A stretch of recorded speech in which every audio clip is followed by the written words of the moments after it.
Welcome to my YouTube channel. Today we will discuss conversion from Mori machine to Mealy machine.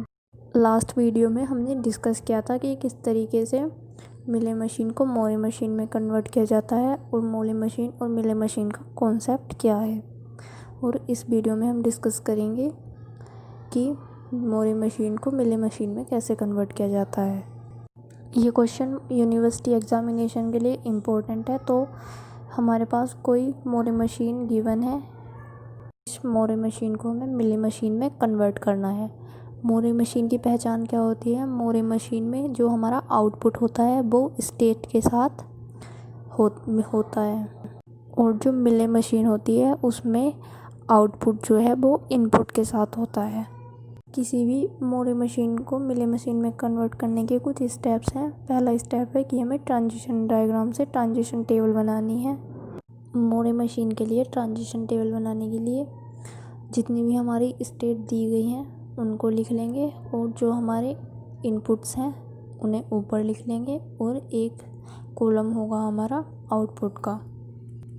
इस तरीके से सारी state और input लिख लेंगे। इनपुट इसमें है हमारा 0 और 1 और आउटपुट भी 0 1 की फॉर्म में ही है।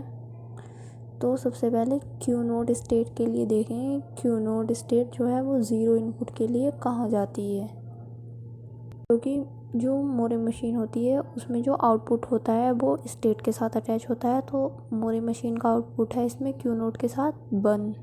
तो जब भी हम मोरी मशीन को क्यू नोट स्टेट पर 0 या 1 इनपुट देते हैं तो वो हमें आउटपुट देती है 1।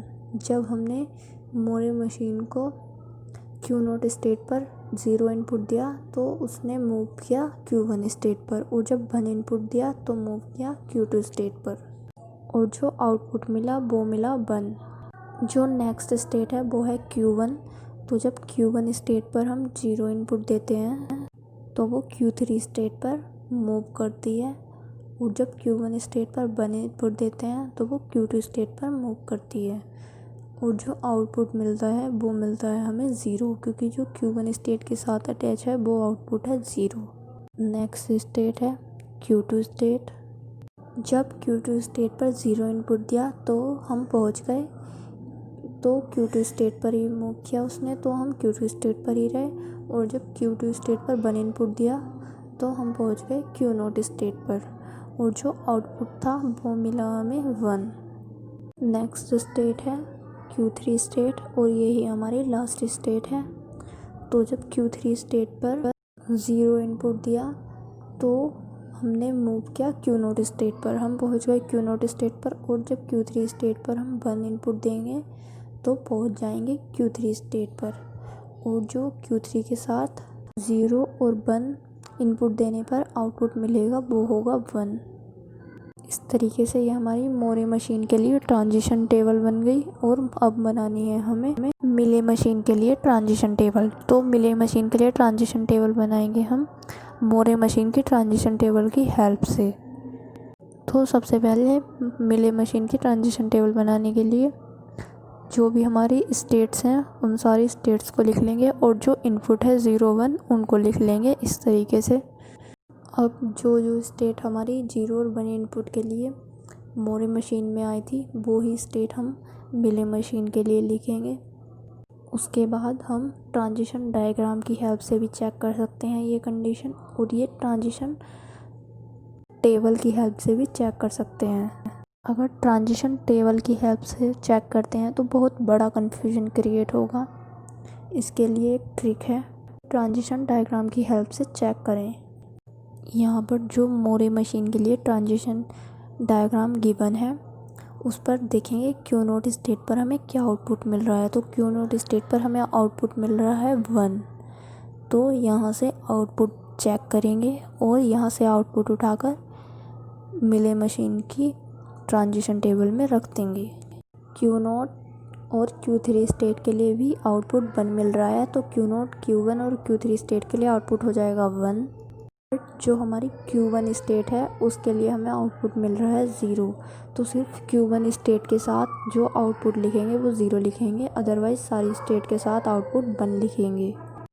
तो जहाँ कहीं भी हमारी Q1 स्टेट आई है वहाँ पर हम आउटपुट लिखेंगे उसके साथ 0, अदरवाइज़ सारी स्टेट के लिए जो हमारा आउटपुट गिवन है वो 1 है तो 1 लिख लेंगे।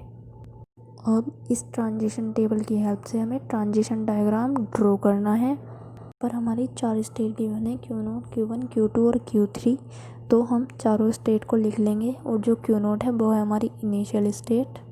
ट्रांजिशन टेबल में देखेंगे कि जो Q0 स्टेट है वो 0 इनपुट के लिए कहाँ जाती है। Q0 स्टेट को जब 0 इनपुट देते हैं तो वो जाती है Q1 स्टेट पर और आउटपुट मिलता है 0।